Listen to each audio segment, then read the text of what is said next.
Okay, here we go. All right, so the amended State Examiner Directive 2018-1 came out on November 9th, and that amended the items that have been required in the monthly and annual uploads. We'd like to thank everybody for being so diligent and all of the work that you do each month and updating and uploading information into the gateway for us. We've been doing this now since July of 2018. And at that time, we were just experimenting with remote auditing, but now, of course, we are in full swing, and we found that there are a few other pieces of information we need, and also that we need to clarify some of the items that are already required so that you have more information on what should be being put in there. So that's the purpose of this directive. You'll notice in the directive it references the user guide several times throughout there. You'll definitely want to have a copy of that user guide available to you as you work through it to do the new uploads. So we're just going to start out with a summary of updates for the monthly uploads. This is going to start with December 2020 files and thereafter. So those are actually due February 15th. So just keep that in mind. And here's a list of the things that are going to be required. We do need the bank reconcilement as we did before, but now we also need a copy of your bank statements. That's in red because that's new. We also need your outstanding checklist. Now, all three of these items are going to be uploaded into one area in the upload section. So if your outstanding checklist is detailed on your bank reconcilement, you don't have to upload 2 documents, you can just upload 1. But we need all 3 pieces of this information to be uploaded in that section. Also, the approved board minutes, like before, need to be uploaded in the Fundsledger, just as before, the Fundsledger totals before. So this again starts with December uploads that are due February 15th. Now over here on this side, I have the files that were required to be uploaded for the months of July 2018 to November 2020. And that, of course, was just the bank reconcilement, the approved board minutes, and the Fundsledger. So your last submission under that section is going to be for the November files that are due on January 15th of 2021. So that's an update. Now the next few slides on the monthly uploads, I'm going to go through each one of these 5 categories and just explain a little bit more clearly what is needed in each one of those sections.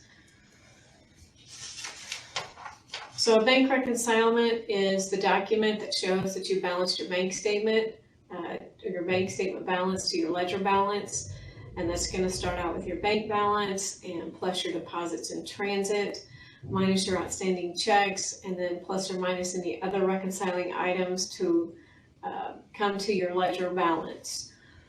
And you should upload a bank reconcilement for each bank account, and you can't upload multiple documents in this section. For the bank statement is a document, of course, that you receive from your bank each month that shows your beginning balance, each deposit that you've made, each check that's cleared, any other activity, and that arrives, of course, at your ending balance. You do need to include all pages, including the pages that show copies of your canceled checks. And you need to upload a bank statement for each bank account. Again, you can upload multiple documents in this section. The outstanding checklist is just a list of your checks that have been written but have not yet cleared your bank account. And the information we need for that is the check number, the check amount, and then it needs to be totaled. Again, this is needed for each bank account that you have, and the total that you have for outstanding checks should agree with the amount that you've shown on your bank reconciliation. And you can, of course, again, upload multiple documents in this section.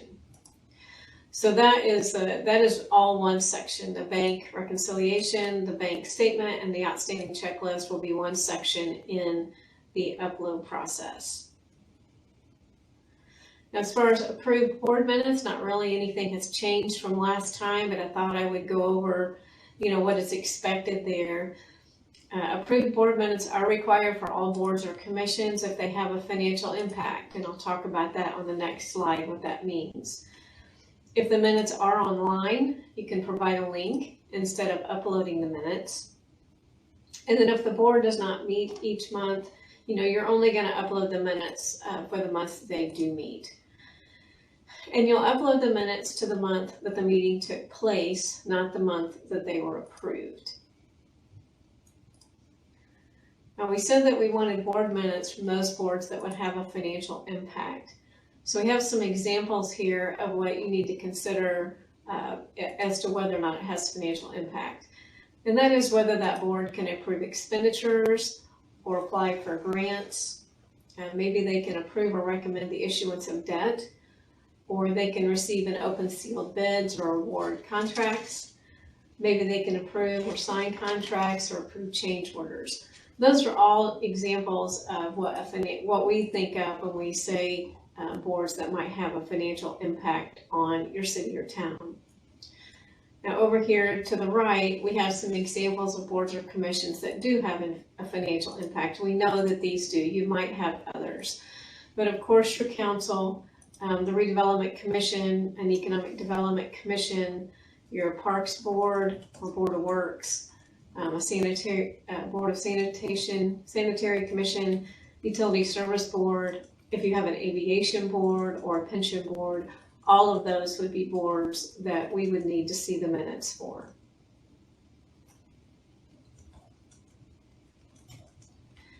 Then we have some frequently asked questions here for board minutes I wanted to go over. One, should the board minutes that are uploaded be approved board minutes? And the answer to that question is yes. Since you do have 2 months to upload the board minutes, you should be able to upload the approved minutes if you meet monthly. If the board does not meet monthly and the board minutes will not be approved by the due date, should I upload the minutes that have not been signed yet? And the answer to that is yes. You can go ahead and upload minutes that have not been signed, but once you do have the signed version, you should upload those signed minutes. An example here, the April board minutes were approved at the June board meeting. Under which month should they be uploaded?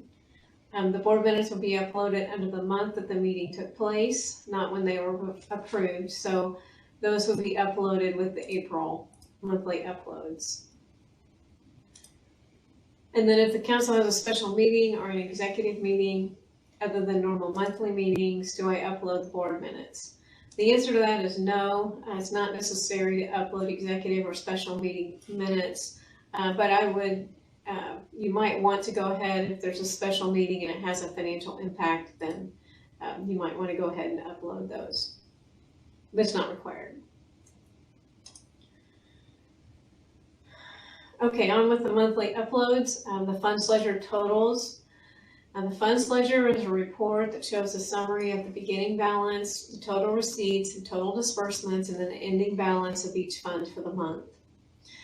If you have a computer system and you're not sure what report gives this information, then you can check with your software vendor and they can give you some assistance on that. I do know that our field examiners prefer an Excel file if that's possible, but that of course is not required.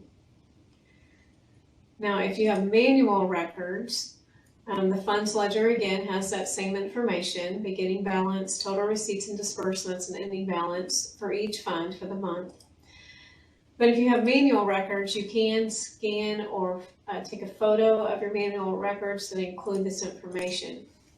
If you don't want to do that, we do have a manual records template that you can access in the user guide, and that allows you to input that information into an Excel spreadsheet, and then you can upload that. So you can kind of take your choice there if you have manual records. So for the monthly uploads, the due dates have not changed, but we still have those listed here for you. And then to upload the file, you do have to have one of those file types on your computer. So those are listed there for you. And then again, the statement that Excel files are preferred if you can do that. So that was all of the monthly uploads, all the changes to that. And we do have some changes in the annual files as well. And those changes are going to be effective with March 1st, 2021, those files that you're uploading on that day. The year-end bank statements and the year-end outstanding checklist, of course, is not going to be a part of the annual files anymore because that's part of your monthly upload requirements. We'll still have the year-end investment statements, the detail of receipts like before, and detail of disbursements as before. In the current year salary ordinance, we have clarified that that should have amendments with it. The annual vendor history report like before. And then what's new this time is the annual funds ledger and an annual payroll history report that does not include social security numbers, and a court trust subsidiary detail ledger. That's what's going to be required on March 1, 2021. Just for your reference, these are the files over here that were required March 1 of 2020, just so that you can see the difference. But really you can see it on the left because I've struck out the top two and the new ones are in red. So just to give you an idea there. And then next I want to try and go over just the particular requirements for each one of those. Again, it's all detailed in the user guide, and we're actually going over pieces of the user guide today as we walk through this. For the year-end investment statements, that is just a statement or a document that shows the balance of your investment at the end of the year, like a certificate of deposit. If you don't receive a statement at the end of the year, you can upload documents that show when the investment or certificate of deposit was purchased and the value at the time it was purchased. The detail of receipts is just a transaction level listing of receipts that includes this information. It includes your receipt numbers, the date it was received, the amount, the fund it was posted to, and who it was received from. So if you have computerized records, please upload an Excel file if that's possible, or a searchable PDF. It is not required if you have hand-posted records. And there is a place in the upload application for you to check that you have hand-posted records. The detailed disbursement, again, is a transaction level listing of disbursements with this information. We need the check number, the date it was dispersed, the amount, the fund it was posted to, and the vendor payee name.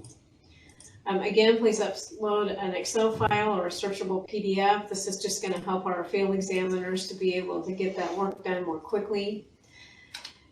And then again, this one is not required if you have hand-posted records. For the salary ordinance, we really haven't changed anything here. When it says current year salary ordinance, that's caused a little bit of confusion. That's the salary ordinance for the year that you're uploading. And then if there's been any amendments to the salary ordinance throughout the year, you need to upload those as well. The annual vendor history report shows the total amount dispersed to each vendor or payee for the year. And this is another one that's not required if you have hand-posted records. The annual funds ledger is a new requirement, and that's a report that shows a summary of the following information. It would show beginning balance, total receipts, total disbursements, and the ending balance of each fund for the entire year. Again, if you have a computer system and you're not sure what report has this information, you'll want to check with your software vendor for assistance. And again, the same thing goes with the Excel file. That is preferred. It just helps our field examiners to be able to use that data efficiently and quickly. Let me ask a question if I could. Yes. From the chat, they want to know if they're able to go back and do all of this for the rest, for all of this year, or is it going forward, or do they have to go back and do 2019 as well? If what we're talking about right now is the new requirements, and those start with December uploads in February, the December uploads that are due in February. If you are in a situation where you have not been uploading anything for 2018 or 2019, then yes, you should go back and upload the information that was required for that time period. I have another question, sorry. The annual funds ledger that's on that slide where it says total receipts, total disbursements, is that the detail or just the total? Isn't that the detail? For which one? For the annual uploads, the annual funds ledger. Yes, we're wanting a summary of that information, so it's just the totals, the beginning balance for the year, total receipts, total disbursements, and then the ending balance for the year for each fund.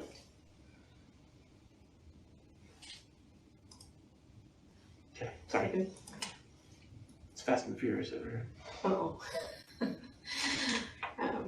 Now, if you have manual records for the annual funds ledger, the annual funds ledger is the equivalent of the city and town form 206, which is the clerk treasurer, city controllers, and city treasurer's monthly financial statement. That shows each fund, the beginning balance, beginning of the month balance, receipts for the month, disbursements for the month, and the end of the month cash balance. And then you can use that as your information to be uploaded for this requirement. There's an illustrated copy of that in the Cities and Towns Manual on page 6-41. So the information that we need to be uploaded from this form is, again, it's the beginning balance for the year, total receipts, total disbursements, and then the ending balance at December 31 for each fund. So if you have manual records, you can either scan or take a photo of this form and upload that, or you can use that manual records template that's in the user guide, and that's also on our webpage, and you can just input those totals into the Excel spreadsheet and upload that. The annual payroll history report is also new. That should be without social security numbers, and it should include a minimum of the following information for all payroll checks issued for the year. That would be the date, the employee name, gross wages, and check number. Again, an Excel file is preferred, or a searchable PDF. There is an optional Excel data capture option that you can use in lieu of the detail of receipts and detail of disbursement reports. And you need to check with your software vendor to see if this is available to you. But that should include receipts, including the receipt numbers, the date received, the amount of the receipt, and all of that other information should be included in this data capture for receipts and for disbursements. So check with your software vendor and see if that is an easier option for you to satisfy the detail of receipts and detail of disbursement reports. Sorry, that slide was a little bit out of order. The last thing that is new for the annual uploads is the court trust subsidiary detail. That is a listing as of December 31 that has the name, description, and account balance for each trust account. And they should agree to the fund balance at year end. The form that we're talking about here is General Form 102, which is illustrated in the court manual, the Register of Trust Funds. So that's the information that's needed for that report, if you have a court. The due date for the annual uploads has not changed, just due at the same time as the annual financial report, which is March 1. You do have to have the extensions there, file types there, in order to be able to do the upload. There's nothing new there, I don't think. If you are a gap unit, there are other requirements of things that need to be uploaded, and those are listed here for you if you are a gap unit. And these are explained in detail in the user guide for each one of these. So make sure you take a look at this list if you're a GAP unit. Any other documents that you need to upload would be called a direct request upload, and that would be happening during your audit. You'll receive an email requesting a document to upload, and then if you have any questions about the content of that data, then you would email your field examiner to ask that question. When you do receive a direct request email, it's going to have in the subject line State Board of Accounts Engagement Upload Request. And it would be from a no reply gateway at sboa.in.gov email.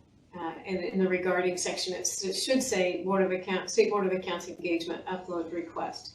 As far as I know, the only time that you would receive those would be during your audit. So some other frequently asked questions here. Can only one file be uploaded for each document type? No, you can upload as many files as you need to in each category. So if you're in the section that requires a bank reconcilement, bank statement, and outstanding checklist, you can upload as many files as you need there. Same thing with the board minutes. If you have several boards that you need to upload or several links that you need to insert, you can do that.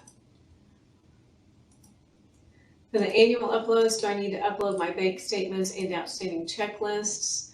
The answer to that is no, not anymore for the annual uploads. You'll just need to put those in the monthly upload section. And are documents uploaded through this gateway application available to the public? No. The documents uploaded in this application are for our use only, and they're not available on the public side of Gateway. If you do have technical problems, like you get an error message of some kind, you can contact IVRC. They are the ones that administer that site. If you need a login or something like that, or maybe just submit a delegation of authority, then you would contact gateway@sboa.in.gov. And then if you have any questions on what the content would be for the monthly and annual engagement uploads, then you would contact Todd or I at cities.towns@sboa.in.gov. Well, as you probably can't imagine, and some of you may have asked several, but we get a lot of questions about the CARES Act and the accounting for that. I know we've sent out a lot of information since April. A lot of it was changing, sometimes daily. I know we sent out one memo in April, and then like 9 days later, we sent out another memo. So it was very fluid back then, and it's starting to get a little fluid again as things ramp back up. So we're seeing things changing a lot all the time. And I know that can get confusing because we keep sending stuff out, and other agencies are sending information out. So I just wanted to take the remainder of our time, or at least a few minutes, to go over and try to clarify some of the most common issues that we're seeing.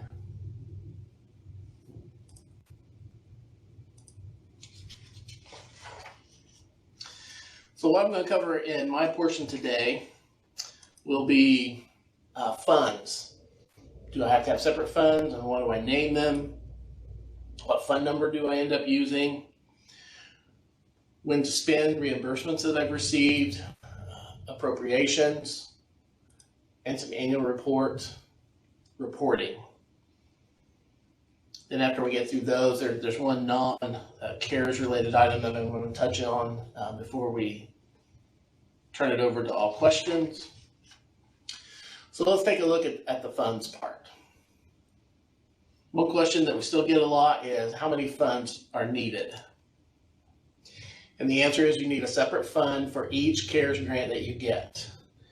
You might only get one CARES grant fund, or you might have several. So determine the grant that you're receiving so that you can set up the fund correctly. Most of you, if not all of you, will have the Finance Authority grant, the Coronavirus Relief Fund grant through the Indiana Finance Authority that's reimbursing you now for your public safety payroll related costs.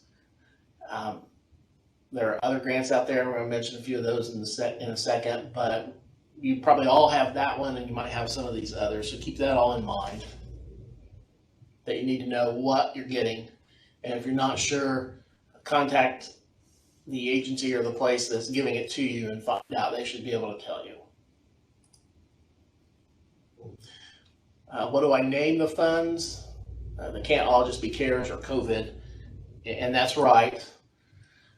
And we don't care that much as long as you make them grant specific and identifiable, so our field examiners and the public that are looking at your annual reports will be able to tell. For example, the CARES Indiana Finance Authority grant, you can call that just CARES IFA. If you're getting CARES money through CDBG, you might want to stick CDBG in there. Same with airport improvement or transit, any of those grants that you're getting that are separate. Just try to get something in the title that screams CARES or COVID so that we can find it and know what it's referring to. What about a fund number? In our memo that came out in April, on April the 20th, we said to use Fund 264 for the provider relief, for CARES provider relief. If you don't remember, that was one of the first funding that came out. Units were just receiving that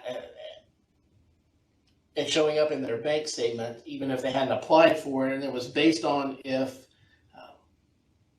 it was for units that received Medicare fee-for-service reimbursements in 2019. So if you had received those kind of reimbursements last year, they were sending you your money. It was coming from Health and Human Services, HHS, and it probably just showed up on your bank statement as HHS payment. And if you did get that, you might remember back that far, that was something you had to go online and acknowledge that you had received that money and that you were going to use it. And there were some other caveats you had to do. But when that first came out, we had Fund 264 was available on the chart of accounts. It didn't have a fund specified for it. So we got that out and said use 264 for the provider relief fund.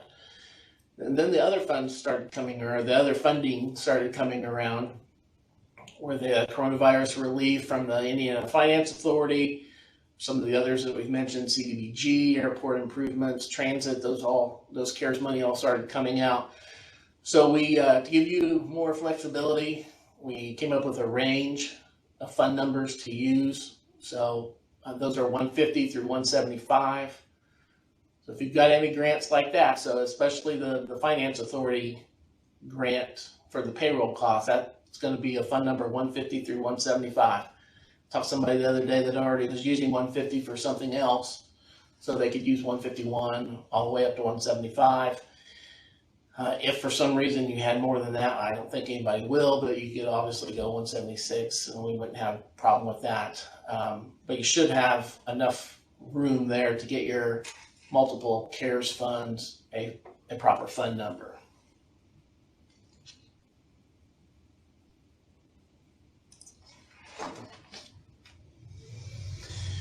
Another question is there a deadline for spending this money, or do I have to spend it by the end of the year? We've heard that question within the last couple of weeks, so I don't know if that came out somewhere, if there was thinking that the reimbursement had to be spent by the end of the year.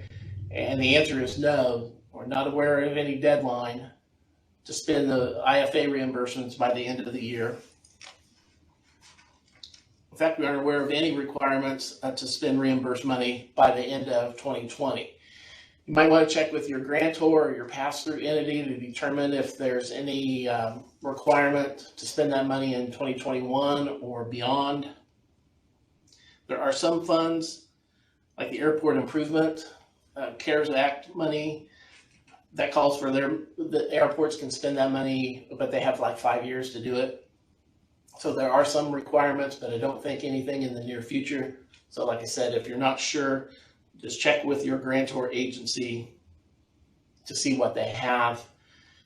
If there aren't any restrictions, you might want to consider holding on to as much of that money as you can to help when the expected shortfalls in revenue come due to the pandemic, and whether that's next year or maybe even the year after that. just don't let it be burning a hole in your pocket and feel like you have to go spend it, as soon as it comes in.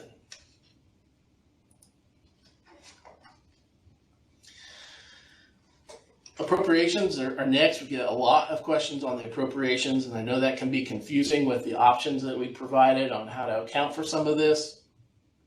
If you attended the fall district meeting, we went over the options available for handling the CARES funding. Specifically, we talked about 2 options related to the reimbursement of the public safety payroll costs from the Finance Authority. So that's our first consideration. And we're just talking about on this slide, the Finance Authority reimbursed public safety costs. The first option that you had with that, if you recall, is to reverse the payroll expense out of the general or the other funds that payroll was paid out of for those public safety costs. Or you could transfer the amount that was reimbursed out of the separate CARES fund and put it in your general fund. So let's take a second and just look at the reversal of the expense option and how the appropriations are going to apply there.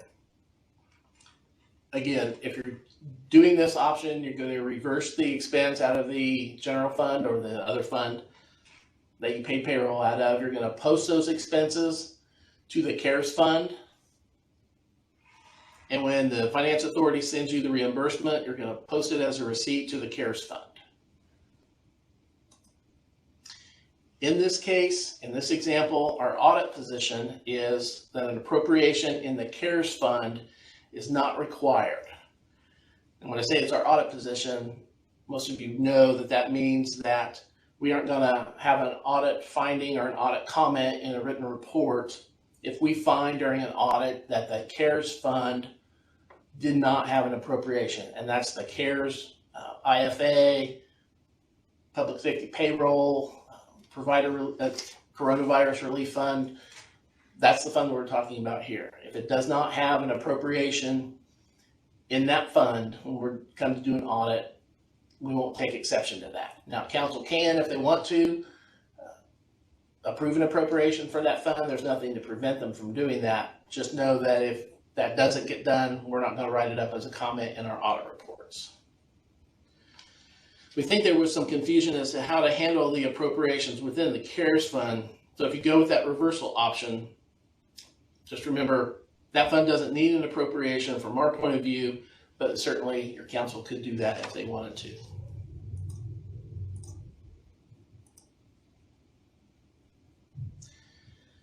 For the transfer to the general fund option, remember there's no reversal of expense here. You're going to take the Finance Authority reimbursement for the public safety payroll costs and receipt or post that to the CARES fund. You may end up with a negative cash balance as a result. That's going to be okay. Then make sure that your council has adopted an ordinance or resolution to transfer the reimbursed amounts to the general fund. And when they do, a claim can be created to transfer the payroll reimbursed costs from CARES to general. I have a question. Oh, sorry. Okay. Can we make a journal entry to transfer from general to CARES Act fund as long as there's details supporting that journal entry? Yes, if you're going to make a journal entry to make those transfers, as long as there's detail to support it, you can do that. And just make sure you keep that detail somewhere that, if it's a year or two before we get in there to audit it, it'll be available for us to look at. So in the transfer of the reimbursed amounts to the general fund, how our appropriation is going to be handled. Our position is that the money that you transfer to the general fund is going to need an appropriation in the general fund to spend it. To do that, you're going to have to follow the normal appropriation procedures, like the advertising, the hearing, the approval from DLGF, etc. Now, the timing wise, you might find there's not enough time left in the year to get that done. So you can wait and spend that money in 2021 and get your additional appropriation next year.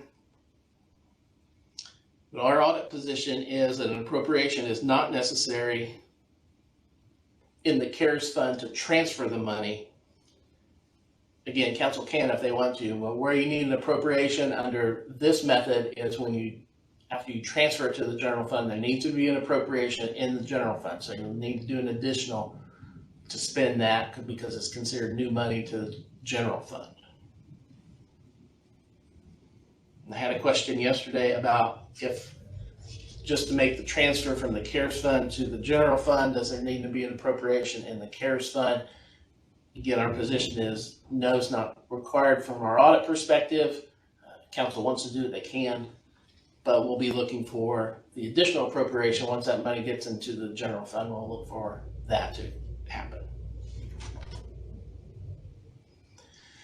So that's all been talking about the IFA reimbursed public safety payroll costs. Let's change gears to a second consideration, and those are the non-IFA public safety payroll CARES grant funds, like the provider relief, the Fund 264 I mentioned earlier, CDBG, airport improvement, any others that you might have.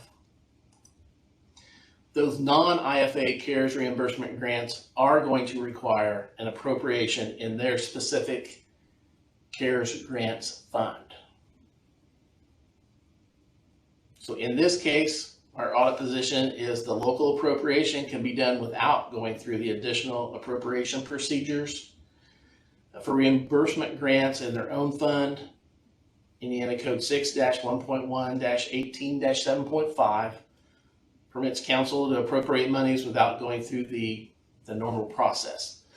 So you may have a case where you've got the IFA reimbursed payroll costs in one fund, and you might have another CARES, a separate CARES fund that's a reimbursement type grant, and you won't need the appropriation in the IFA, like I mentioned before, but you would need it in this case. So that's where a lot of the confusion is coming in.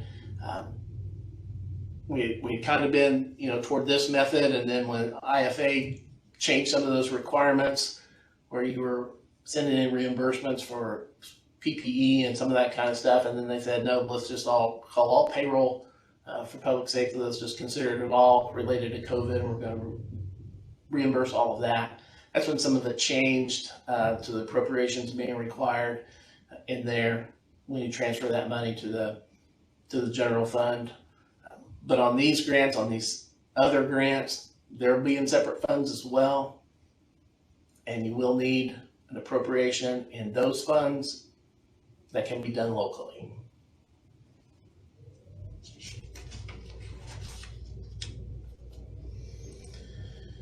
The next area is the annual financial report submissions and gateway. A lot of you may not have federal grants very often. So some of those CARES grants are new territory for you. Maybe you've never had to report any federal grants in your annual report. So I want to take a couple of slides and just show you what you'll be seeing when you get to your AFR next January or February. The whole AFR process starts off, you answer a series of questions. And the very first one is, has your unit received or dispersed any federal monies from grants? If you've got CARES or anything else that's federal, you're going to answer yes to this question. And when you do, and as you answer the rest of the questions and get into the rest of the annual report, one of the schedules will be the grants schedule. And this is where you will go in and add all the information for all your federal grants, but specifically your CARES grant, because most of you are going to have that. This illustration, we use at the fall district meeting, so I repeated it. It just shows two. If you have more than two, or if there aren't enough rows when you're in this section, all you have to do is go up to that button that says add a row, and you can add as many rows as you need for the number of federal grants that you have. Then let's move on to that one more non-CARES thing I mentioned early on. A memo is going to be going out of this week regarding what I'm about to talk about. So be on the lookout for it. If you don't have it by Monday, let us know. Our plans are now for it to go out this week. The method for paying for your audit costs is changing for city and town utilities. The city or town portion of your audit costs and how they get paid aren't going to change. If you're a newer clerk treasurer, maybe you've not been through an audit before, the way this works, and it's in statute this way for taxing districts, which a city is and a town is, the audit costs are deducted by the county auditor. So we let the county know that this town's audit costs were X dollar amount. And then what the county auditor does is they take that amount and they send it to the state. And the way the county gets reimbursed is they withhold that amount or deduct it from the total that they send to you on your tax distributions in June and December. So if you were going to get $100,000 for your tax settlement, but you had an audit and those costs were $5,000, you're going to end up only getting $95,000 instead of the whole $100 because the county has withheld the $5,000 to use to pay that. That part's all staying the same. What's changing is how the audit costs for your utilities are to be paid. Previously, we had sent you an invoice with your audit costs for each utility, and then you wrote us checks, sent them to the state. We're still going to send the invoice, but you won't be paying by check any longer.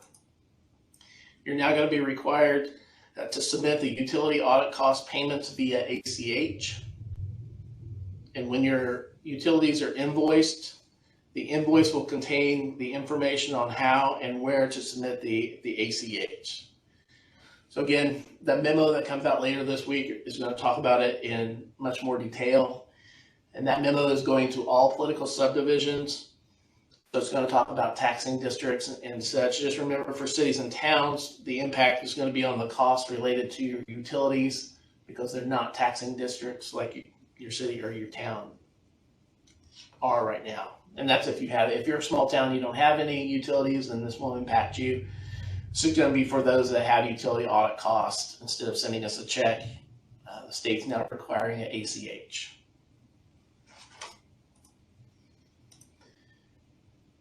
And with that,